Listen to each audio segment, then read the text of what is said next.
You know where to find us on social media, on Twitter. That's at Channels TV. Let's get the conversation going. And thank you for your comments coming through on the programming today, as always. And of course, you can also tweet at us at B's Morning. And of course, you may just want to add me to the conversation at B Boson. Let's return to the commodities story from the stock markets that Usman Ulubajo from AIM Securities hinted on earlier. Look at this price of Seplat on the news that Focados has returned to loading oil exports in Delta State. That facility that was damaged in February 2016 cost dozens of billions of dollars, of millions of dollars to repair, is now back on track. Shares of Seplat, the only full E&P company on our market, took a 5% north yesterday, and that looks like the investors and everyone in there will be looking at that particular stock. 385.87, isn't it? Yes. And we're expecting to see that rally in Seplat Petroleum Development Company to continue. Seplat is listed on both Lagos and London stock exchanges as an international oil company. Owando, with a bit of exploration activities in its portfolio in the Niger Delta, also went up about 1/10%, 8.51 naira. Total is totally in the downstream sector, or retail, as you want to put it, 275.01, up by 1.86%.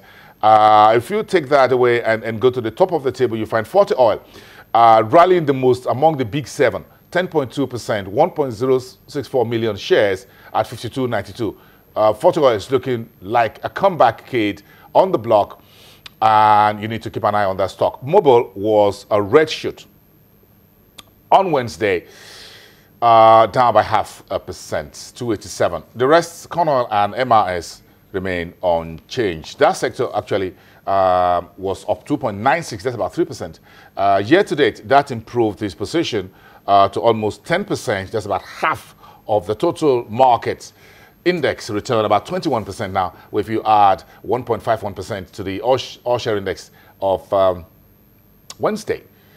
Dividend yield sitting at 2.0%. That's some very oily conversation there. But let's keep the commodities story in focus. On Tuesday, we talk about the cocoa market, what's happening to the producers, two largest producers in West Africa and in the world, Ivory Coast and Ghana. Nigeria is the third.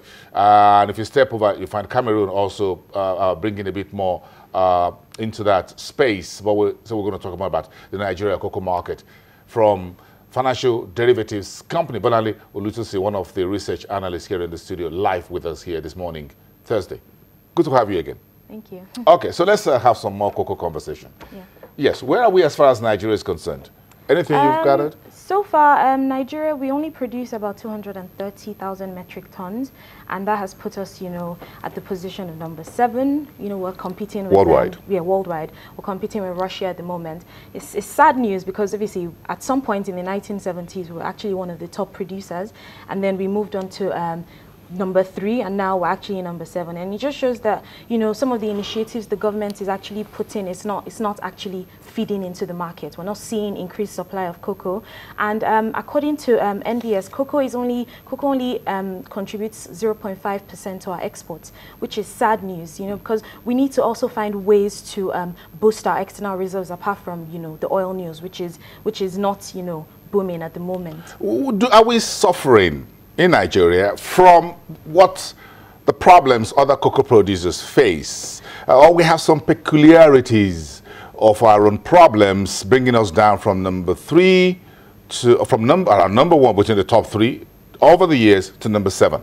Yeah, we're actually suffering from, you know, we have natural resources, but rather than it being a blessing, it's actually a curse in Nigeria.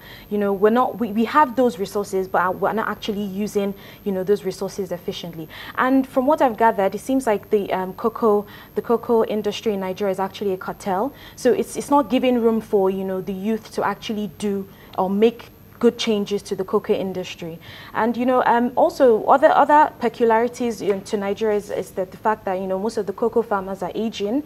There are no incentives for the younger generation to get into the cocoa industry, and it's actually it's a good part of the country, in the sense that if we produce more cocoa and other types of natural resources, it takes us from the dependence of oil that we all talk about. You want a confession? What confession? You want a confession? Because I was a son of a cocoa farmer, really. Yeah. 7 of us, we all left the farm, and what's happening to the farm today is in the hands of some caretaker. We all left it.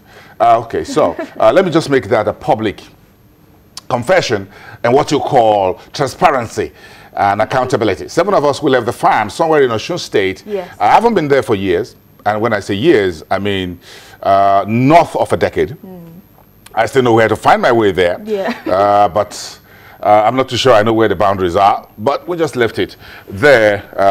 The mom died, and she was the caretaker, and we just said, look, let's just hand it over to some folks over there. We don't know what they've done with it. That's not a very good revelation, but of course, I just have to go back and find out, maybe what to do, because Osun is actually one of the best states to produce cocoa. They produce cocoa that actually meets international standards. Although, cocoa prices have declined. You want to take me out of this studio? Well, there are no air conditions on the farm. So if you understand how it works, I got tea and coffee here, a bit of a nice car to drive. The offices are posh and looks good. Yeah, it looks like, okay, so all of us, we just go do banking, oil and gas, and what have you. You can actually do them together, because actually it takes and we just left 5 years to, for us to reap the fruits from, the cocoa plantation. So it's something you could just do and then, go back to after a few, or keep checking on. It's not something you do full time. You can assign, farmers, young people, and also it solves the problem of unemployment as well. Unemployment has increased, underemployment, and there are more people out there willing to work. So, it's something that, you should actually consider.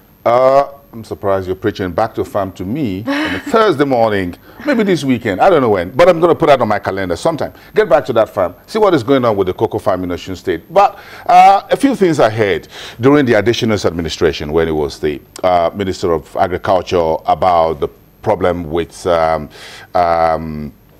pesticides. Yes. And what have you. And it's a problem I'm aware of as a little boy on the farm. So, and it seems that we haven't really been able to put our hands on that, despite the fact that we have a number of us who came